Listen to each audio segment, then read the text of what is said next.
Maluto kita sang Bisaya nga manok. Ito laho naton. Ang ingredients, fresh nga Bisaya nga manok or native chicken.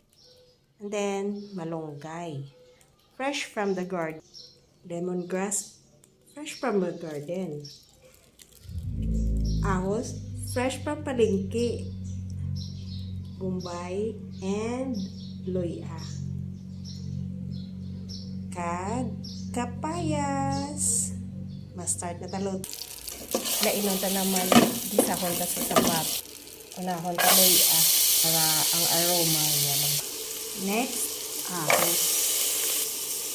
Next, bombay. Nakalutoon good for 2 to 3 person na lang. Next, ang chicken. See?